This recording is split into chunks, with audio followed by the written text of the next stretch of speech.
The heat came early that morning, settling heavy over the desert like a wet saddle blanket. Jack Callahan wiped a hand across his sunburned brow and scanned the pale horizon. Nothing but sun-bleached rock, wind-swept scrub, and the faint shimmer of heat twisting the air. Red Rock Basin stretched out around them in every direction. Wide, empty country. The kind of place where a man could disappear without leaving so much as a boot print. Dusty, his gray mule, stood frozen in the middle of the trail, legs locked, head high, ears pinned flat against his skull. He'd been that way for 3 minutes now, unmoving, unbothered by the sweltering sun or Jack's rising temper. "Come on, damn you," Jack growled, tugging the lead rope hard enough to strain his own shoulder. "We got 2 days to Carson's Ridge, and we're burning daylight." Dusty didn't flinch, didn't blink. From the rear of the wagon, Levi Carr leaned out, shielding his eyes with one hand. "He do this often?" Jack spat into the dust. "Not unless hell's froze over." The young man hopped down from the back, boots landing with a thud. Barely 19 and green as spring grass, Levi was wiry and eager but still soft around the eyes. This was his first haul outside the county line, and he'd signed on more for the adventure than the coin. "I mean, it's a mule," Levi said, forcing a chuckle. "Stubborn's in the job description, right?" Jack didn't answer. He stepped around to face Dusty directly, watching the mule's nostrils flare, eyes locked on something up ahead. The trail curved gently through a shallow dip before climbing toward the sandstone ridges beyond. Just more rock, more brush, nothing out of place. But Dusty wasn't looking around. He was staring through the landscape, fixed on a specific patch of dirt maybe 50 yards out, where the earth looked just a shade darker than the rest. Jack had been running freight across the New Mexico territory for 15 years. He'd been shot at, stuck in flash floods, run off cliffs, and once hauled a busted axle 50 miles on foot. But Dusty? Dusty had never let him down. The mule had crossed the llano with a fever and pulled through a sandstorm without losing a single crate. He wasn't lazy, he wasn't afraid. But now something had stopped him cold. Jack loosened his grip on the rope and lowered his voice. "What is it, old boy?" Dusty didn't so much as twitch, but his ears stayed flattened and his stance didn't shift. It wasn't fear. Jack knew fear in animals, how it made them dance, snort, paw the earth. No, this was something else. Warning. Like Dusty was standing between them and a rattler he hadn't seen yet. Levi frowned. "Maybe he smells water?" "Not out here, and not this close to the surface," Jack replied. "Besides, he ain't thirsty. He's nervous." A stillness hung in the air. Not the peaceful kind, but the kind that wraps around your ribs like a cold hand. Even the wind seemed to have gone still, like the desert was holding its breath. Jack took a slow step forward, passed the mule and scanned the trail. The patch Dusty was locked onto was barely noticeable, just a spot where the color of the soil changed, from light brown to something darker. Richer, like it held more moisture. But this country hadn't seen decent rain in months. Jack's stomach gave a slow turn. "Something ain't right," he muttered. "What do you mean?" Levi asked, shifting nervously. "It's just a patch of dirt." "No," Jack said, reaching for the shovel lashed to the side of the wagon. "It's too soft. Soil shouldn't look like that. Not out here. Not unless it's been disturbed." "Disturbed," Levi repeated, voice thin. Jack slung the shovel over his shoulder and nodded toward Dusty. "He's not being stubborn. He's standing watch." Levi swallowed hard. "You think there's something under there?" Jack didn't answer. He just started walking, slow, steady, toward the dark patch of earth. The mule didn't move, but his eyes followed every step. When Jack reached the spot, he jabbed the shovel into the dirt. It sank deep without resistance. The soil was loose, turned. Not by nature, not by time. "Mr. Callahan," Levi said behind him, "what's down there?" Jack paused, one hand resting on the shovel handle, the other wiping sweat from his brow. He didn't look back, but in his eyes, as he stared down into that soft, unnatural earth, was a quiet certainty. "Something we ain't meant to walk over." Jack knelt beside the dark patch of soil, gripping the shovel like a rifle. With one firm stroke, he peeled back a layer of earth. It came up easy, too easy. The dirt was soft, freshly disturbed, not like the sun-baked crust that covered most of the desert. Jack dug again, this time faster, the air thick with a tension neither wind nor heat could explain. Dusty stood unmoving behind him, like a soldier guarding sacred ground. Levi hovered near the wagon, eyes darting between Jack and the trail behind them. 3 feet down, the shovel struck something that wasn't rock. Jack froze. The sound was dull, fibrous, organic. He dropped to his knees and used his hands. The dirt crumbled away in clumps, revealing a flash of pale blue cloth, sun-faded and stiff with dust. Then came the smell. Not the sharp stench of fresh death, but something older, like dried blood and clay, like secrets left out in the sun too long. Jack's fingers brushed fabric, then bone. Levi gagged, stumbling back with one hand over his mouth. "Jesus, Jack, what is that?" Jack didn't speak. He was focused, gentle, brushing dirt from the contours of a forearm, a small hand still curled as if clinging to something. A glint caught his eye. A ring, simple, gold, and familiar. The kind worn by women with someone to wait for. The kind that meant promise. He sat back on his heels, sweat streaking through the dust on his face. "Rosa," he whispered. Levi stared, wide-eyed. "Who?" "Rosa Delgado. She was married to Nathaniel Brooks, Jr. Disappeared 6 months ago." Jack wiped a hand across his face. "They said she ran off with a preacher. Whole town believed it. Hell, maybe they wanted to believe it." He looked down at the ring again, at the delicate curve of the woman's hand, now nothing but pale bone. "She didn't run," Jack said. "She was buried." Levi stumbled closer, peering over Jack's shoulder. The sight turned him pale. "We need to leave. Get the sheriff. This ain't our fight." Jack placed a firm hand on Levi's chest. "You run, you leave her down here without a name. Without justice. You want to carry that weight the rest of your life?" The boy didn't answer, but he stopped retreating. Jack turned back to the grave.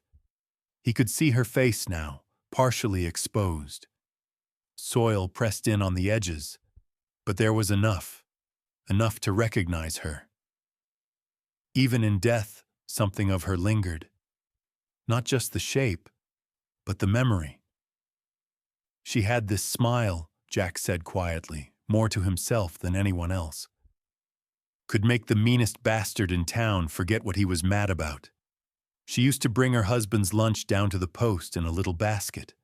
Always wore blue." Levi said nothing. The desert felt heavier. Behind them, Dusty snorted, hooves shifting in the sand. His ears twitched forward. Jack turned just as the wind picked up, carrying with it the unmistakable sound of hoofbeats. Fast, multiple horses, coming hard. Jack stood, eyes scanning the heat-blurred horizon. "Stay low," he said. 3 riders crested the ridge, kicking up dust. The lead man wore a black hat, narrow-brimmed, pulled low over his brow. The other 2 flanked him like wolves, hands resting easy on their holsters. Levi whispered, "You think they know?" They ain't surprised to see us here, Jack muttered. They're surprised we found her. The riders slowed as they neared, their horses lathered with sweat. The lead man reined in, removed his hat, and wiped his forehead. He looked to be in his early 30s, wiry with a lean face and hard-set eyes. Jack Callahan, he said, voice dry as gravel. Didn't figure I'd find you digging graves this far out. Jack didn't move. Didn't figure I'd find a body either, Clayton. Clayton Brooks gave a tight smile that didn't reach his eyes. Looks like you got yourself in a situation. I didn't bury her, Jack replied. But I know who did. Clayton's gaze flicked to the grave, then to Dusty, then to Levi, who stood frozen near the wagon. Why don't you and the boy pack it up? We'll handle things from here. Jack didn't blink. We ain't leaving. Behind Clayton, the two hired guns shifted slightly. One cracked his knuckles, the other spit into the dirt. All three pairs of eyes settled on Jack like he was a problem needing solving. Jack stepped in front of the grave, body squared, hand resting lightly on the butt of his revolver. You might have fooled the town, he said. You might have fooled the preacher. But Dusty didn't buy it. And now that she's found, the truth ain't going back underground.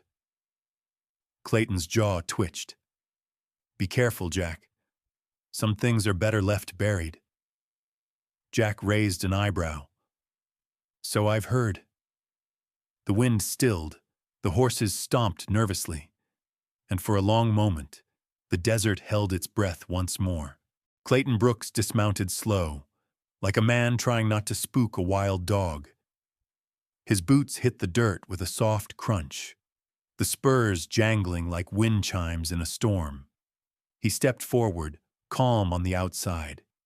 But Jack could see it, something twitching just beneath his skin. A man about to boil over.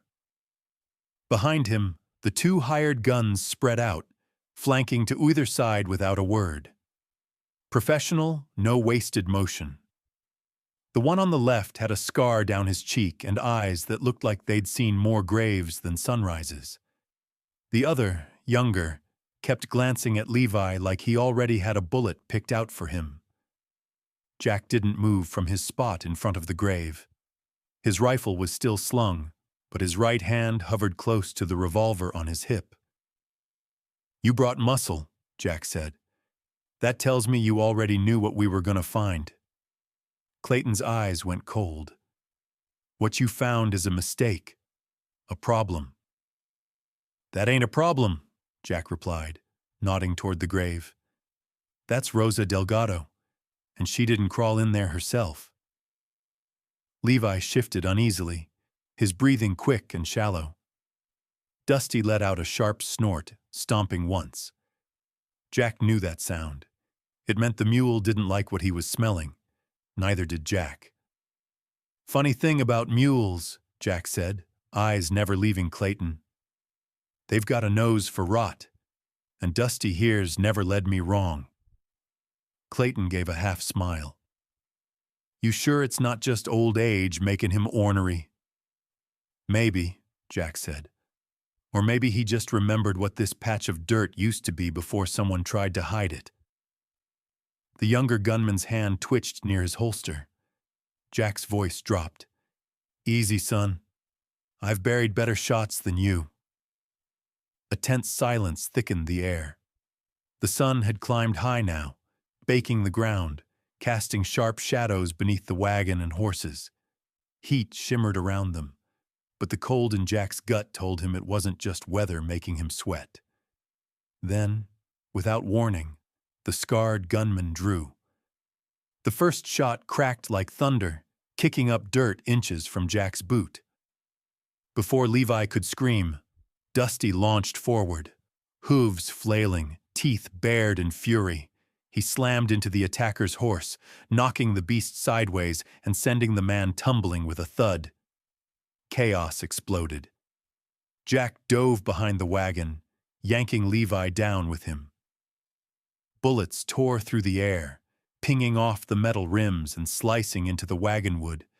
Jack yanked his rifle free from its wrap, braced against the wheel, and returned fire. The younger gunman ducked behind his own horse, firing blind over the saddle. Dusty charged again, wild and untamed, kicking up dust and noise. He struck the wounded man still scrambling in the dirt, knocking the wind out of him with a sickening thud. Clayton tried to regain control of his own spooked horse, but the animal bucked and reared, sending him sprawling. He rolled, coughing, lost his hat, and landed face first in the dust. His pistol skittered across the rocks and came to rest near the edge of Rosa's grave. Jack saw it, then saw Clayton see it too. They locked eyes. Clayton didn't move. Not yet. The second gunman, now cornered and outgunned, backed off, hands raised. "Ain't what I signed up for," he muttered, dropping his revolver and stepping away from the fight. Jack rose from behind the wagon, rifle trained on Clayton, who remained on his knees, chest heaving. "You want to finish lying, or start telling the truth?" Jack asked. Clayton's mouth opened, then closed. His shoulders slumped like someone had sliced the ropes holding him upright. "She found out," he said softly, "about what Nate did. She wasn't supposed to." Jack took a step closer. "What did he do, Clayton?" Clayton's eyes shifted to the grave, then to the scarred man lying groaning nearby, then to the mule still standing sentry. "She found Pa at the bottom of the stairs, neck broke. Nate said he slipped, that he'd been drinking. But Rosa saw the bruises. She saw the ledger. Pa was going to cut Nate out of the will. Said he wasn't fit to run the ranch. Next day, Pa was dead. Nate got it all." Jack's voice was low, and Rosa wanted to tell. "She said she'd go to the sheriff, said the land didn't matter more than a man's life." Clayton's voice cracked. "Nate," he snapped, just snapped, strangled her with his bare hands. "And you?" Jack asked, though he already knew. "I helped him bury her, out here. Said it was the only way to keep the name clean, to protect the family." His voice turned bitter. "Protected nothing." Dust swirled low over the desert floor. Levi finally stood, pale and shaken. Jack glanced toward the trail just in time to see a single rider approaching, tall in the saddle, long duster trailing in the breeze, a badge gleaming on his chest. Jack let out a breath. "That'll be Sheriff Grant." Clayton looked up, eyes hollow. "He's not going to understand." "No," Jack said, "but he'll listen." The mule snorted once, then stilled. They all turned as the law arrived. Sheriff Amos Grant reined in his black mare at the edge of the scene, his silhouette sharp against the high sun. The lawman sat tall, coat dusty from miles of riding, silver star pinned to his chest like a quiet warning. His expression, though calm, held weight. Like a man who'd seen too many lies peeled back to still be surprised by what was underneath. He dismounted slowly, scanning the wreckage in a single glance. A grave half dug, 2 hired guns disarmed, one moaning in the dirt, one standing off to the side with his hands raised, and Clayton Brooks, kneeling like a man caught in the middle of his own confession. Jack stepped forward, rifle still in hand, but angled down. "Sheriff!" Grant nodded. "Jack." He turned to Clayton. "You want to start talking, or should I start digging?" Clayton looked up. His face was pale beneath the sun, sweat and dust caked in every crease. "We didn't mean for it to go this far," he said, voice raw. "You buried a woman in the dirt," Grant said flatly. "That's pretty damn far." Jack explained what they'd found, how Dusty refused to move, how they uncovered the body, the ring, the dress. Levi added what little he could, still shaken but standing straighter now. The boy was growing up fast, too fast. Grant listened, silent but alert. When the tale reached its end, he turned to Clayton. "Is that all of it?" Clayton's shoulders hunched. For a moment, it looked like he might lie. Then something broke in his eyes, and he shook his head. No, Rosa wasn't the only one. Jack tensed. "What do you mean?" Clayton lifted a shaking hand and pointed east. "There's a rise past those rocks, about 100 yards. You'll find a man there, Ezra Whitmore, trader from Prescott. Came through asking questions about Pennsylvania. Too many questions." Grant's jaw tightened. "And," Clayton's voice dropped, "Lucia, too, Rosa's sister. She showed up 3 months later, didn't believe the story about the preacher. Said their ma was sick and needed to see Rosa before the end." Levi made a low sound in the back of his throat, somewhere between grief and disbelief. "She wouldn't stop asking," Clayton whispered. "She was going to go to the law. I panicked." Grant stood still, his face like carved granite. "You murdered Rosa's sister?" "I didn't mean to," Clayton said, tears breaking through the dust on his face. I hit her. She went down hard. I tried to wake her up, but she didn't move. I buried her near the dry creek bed." Silence. Jack turned away, staring out at the rocks Clayton had pointed to. It all felt heavier now, the desert pressing in around them, the kind of silence that came only when something truly sacred had been broken. "We'll dig," Grant said finally, his voice hard. "And if you're lying—" "I'm not," Clayton said. "I wish I was." It took an hour to find them. Ezra Whitmore lay beneath a pile of stones, bones curled, hands still bound. His leather satchel, half decayed, lay nearby, filled with account ledgers and notes written in a tight, meticulous hand. Business records, Jack realized. Ezra had probably been looking into financial discrepancies tied to the Brooks Ranch. He'd gotten too close. Lucia Delgado lay further out, under a mesquite tree, wrapped in a blue shawl almost identical to Rosa's. Her body was more intact, the dry air having preserved more than Jack cared to see.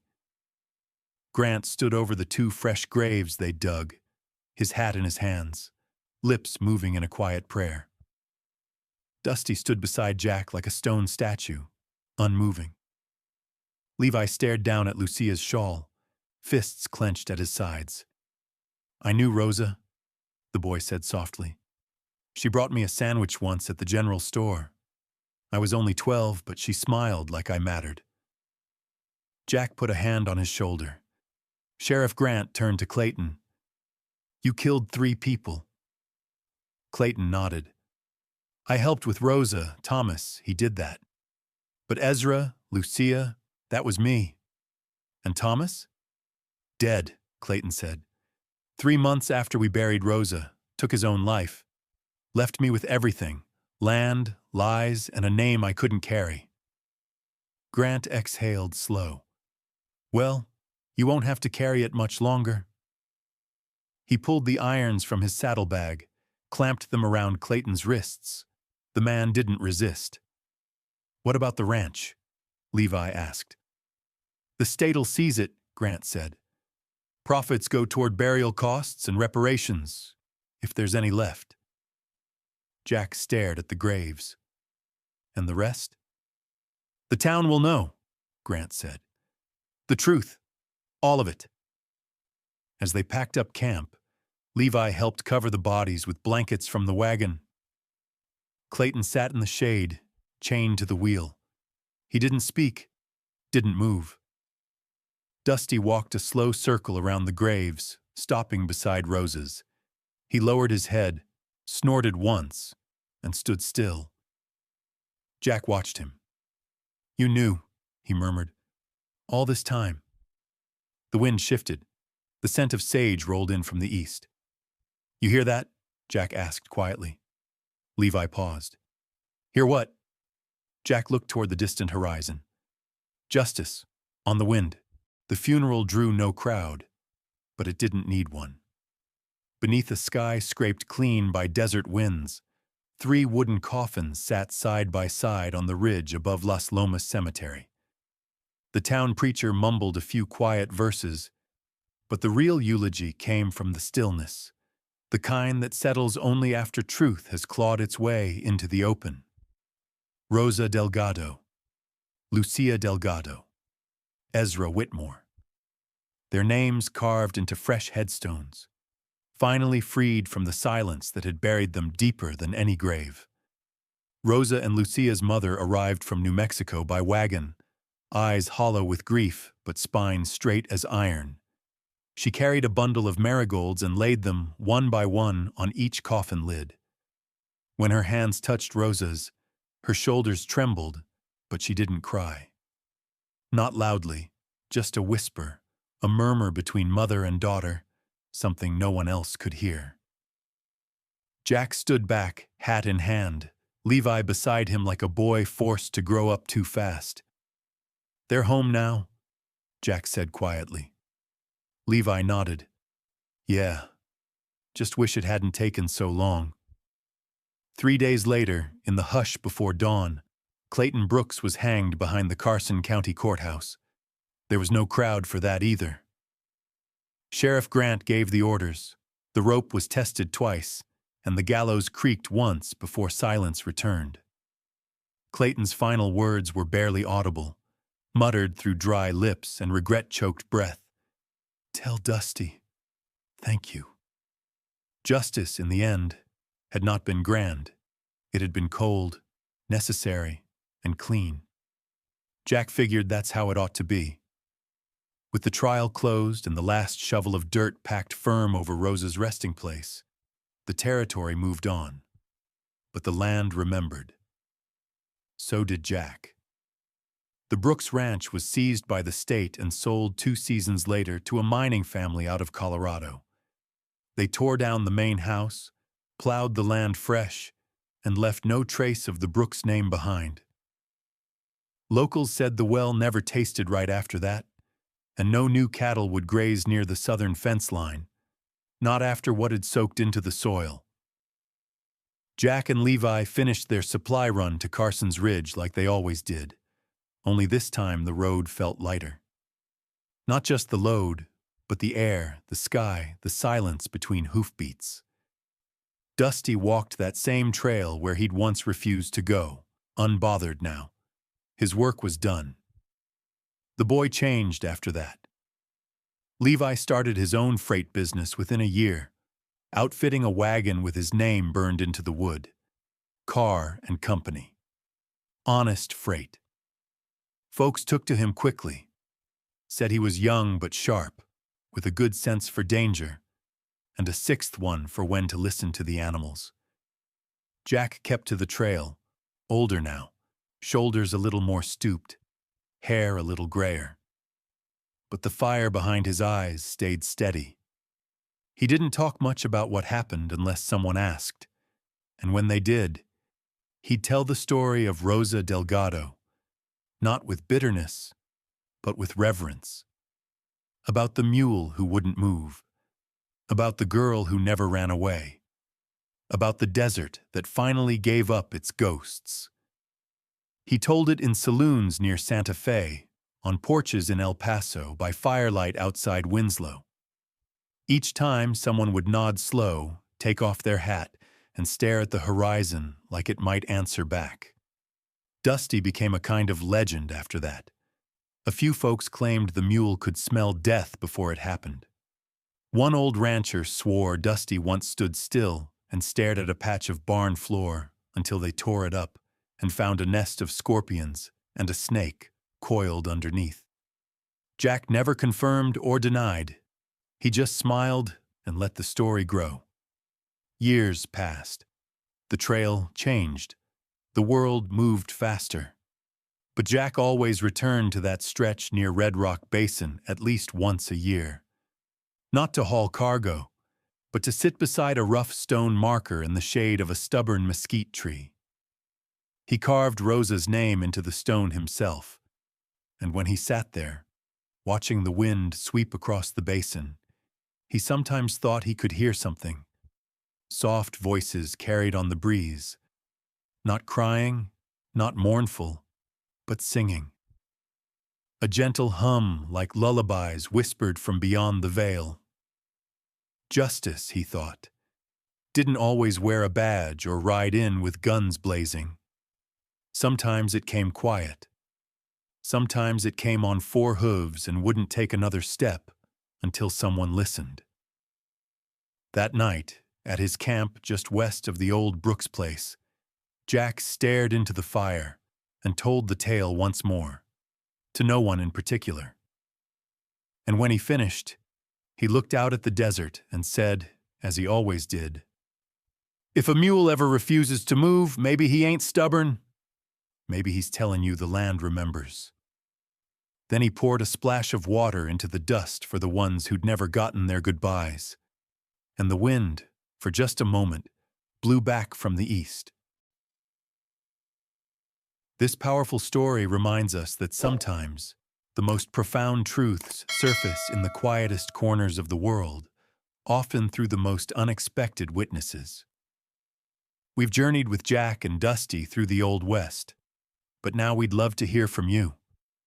If you were in Jack's boots, would you have trusted the silent warning of an animal, or would you have dismissed it? Beyond that, have you ever had a gut feeling, or noticed something small that led to a big discovery in your own life? Share your stories of hidden truths or quiet heroes you've encountered in the comments below. We truly value your wisdom and experiences. If this tale of resilience, justice, and the enduring spirit of America touched your heart, please give this video a thumbs up and consider subscribing to our channel. Your support helps us keep these vital stories alive for generations to come.